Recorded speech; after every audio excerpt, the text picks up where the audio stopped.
everyone, I'm Meg. Welcome to my kitchen. I'm a classically trained pastry chef, a wife, and a mom of two. I've worked in famous bakeries, Italian truffle sales, and in the wine world. Like you, I'm super busy with my job, my husband, and my girls, so I like to make cooking as fun and easy as possible. Here, I'm going to teach you how to bake and cook without a fancy degree. We'll pair wine with meals, good coffee with cakes, and everything in between. So grab a cup of coffee, pour a glass of wine, or sip on your favorite beverage, and I'll meet you in the kitchen.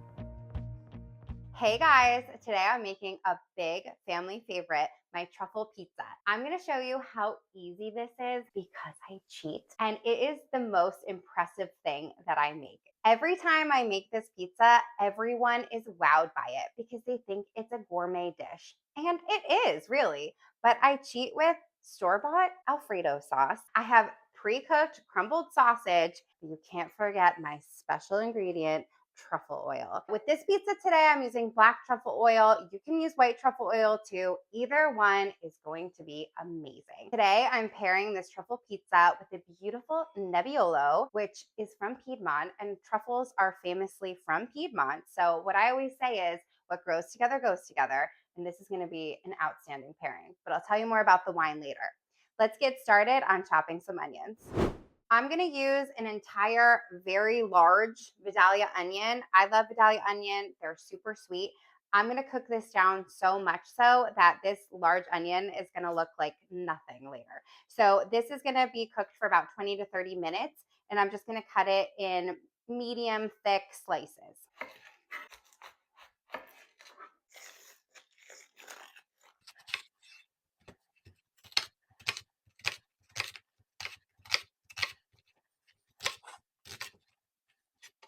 Now I've got this onion chopped. I'm going to go put it on medium-low heat with about a tablespoon of butter and a couple of tablespoons of olive oil.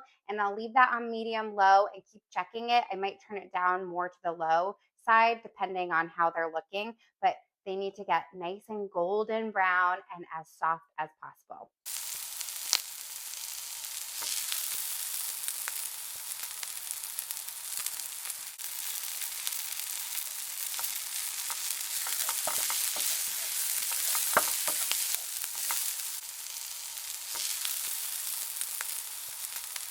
So the onions are still cooking. They should be almost ready. They're getting nice and soft.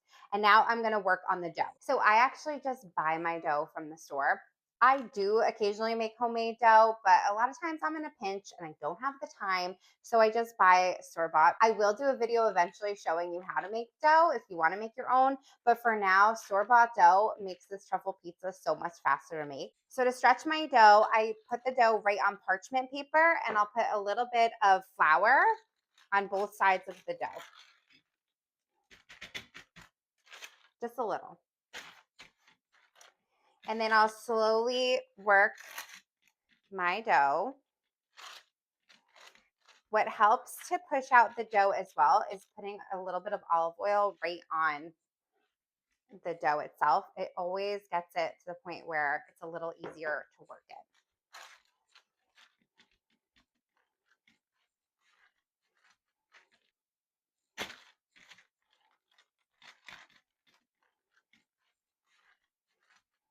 So now I have my pizza evenly round. I think it's looking pretty good. And I'm gonna start building my toppings. So my first step is I take Rayo's Alfredo sauce. It's a little more expensive than some other brands, but I think it's really worth it. And to me, it's the closest thing to homemade that you'll get. And it makes such a great base sauce for a truffle pizza because it's creamy, but it doesn't have a ton of flavor that's gonna overpower the truffle. So we'll just go ahead and put a nice even layer over your pizza, and be generous because since it's a little bit of a thinner sauce, it does get kind of soaked up by the cheeses. So I'm pretty generous with how much Alfredo I put on here. And I go right up to the sides because then the crust tastes good too. Once you get a nice even layer of Alfredo, I like to put on both grated and shredded Parmesan cheese. So I'll put a generous portion of Parmesan cheese evenly around the pizza. And then a nice base layer of shredded Parmesan as well. And then on top of the 2 Parmesan cheeses, I'm going to put low moisture part skim mozzarella. So I like low moisture part skim because I like that it's not greasy, it melts really nicely, and I just find baking with it is a little bit easier than the whole milk. That looks so great. So now I'm going to add the onions that were cooking down for almost 40 minutes. I let them go because I wanted them to be really super soft. So I had them going in the background while I was doing a ton of other things. I did not put truffle oil on the onions yet. The thing with truffle oil is if it goes too high heat, the truffle flavor will just bake off. So we don't drizzle this with truffle oil until the very end when the pizza comes out of the oven. Look how nice those onions got. They are so soft. They have like a light caramely brown color.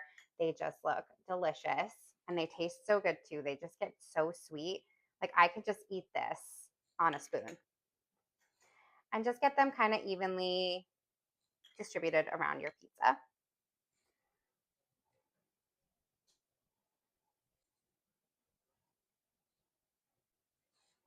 So that one large onion got me enough to make 2 of these kind of medium small pizzas. If you're doing a larger pizza, the one large onion will do perfect for one large pizza. I'm going to add a little bit of crumbled sausage. Crumbled sweet Italian sausage, I think, is perfect. It just pairs so well with the onions and the truffle. It's delicious.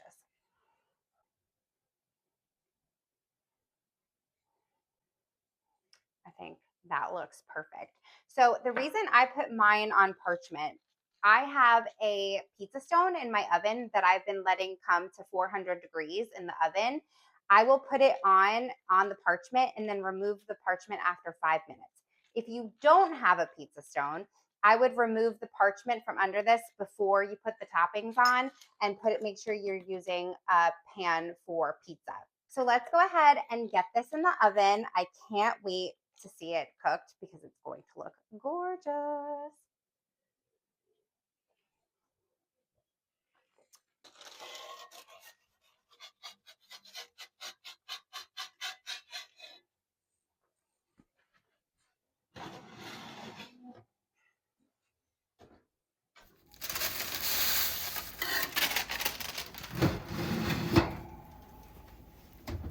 I just took the pizza out. It was in the oven for 20 minutes total. It gets that golden brown crust. Isn't that gorgeous?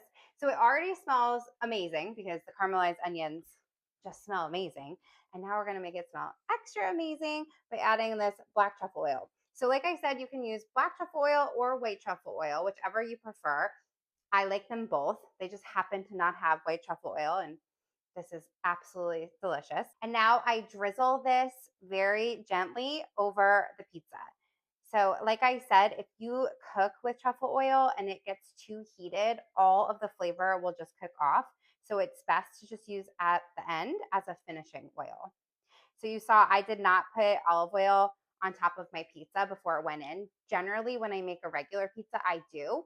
So in lieu of that, this is coming after. Oh my God, it smells so good. The pizza's still hot, so it just makes that oil come up into my face and I can smell it, and it is calling my name. I can't wait for a bite of this. So we are gonna cut into this and I'm gonna take a bite and then I'm gonna pair it with this gorgeous Nebbiolo, and I can't wait to see how perfectly it pairs.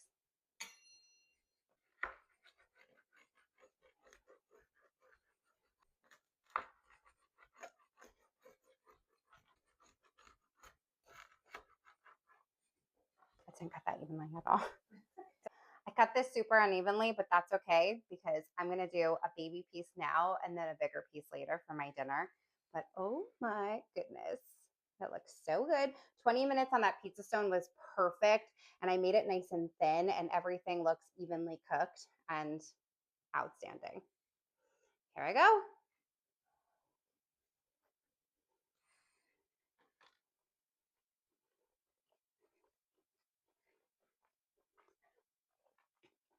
No notes. So good. There is no better pairing. This is so freaking good. This pizza is so easy to make, but it looks so fancy and is going to impress everyone. And especially with a glass of this Nebbiolo, This is coming from Ratti, which is in Piemonte or Piedmont. They make these beautiful, fun, fresh style Nebbiolo that's not going to overpower the pizza at all. You get this like tart cherry that just balances out the sweetness of the onion so well. It's perfection. You're going to love this. Enjoy. Let me know what you think in the comments. I hope you love it, and I'll see you back here next time.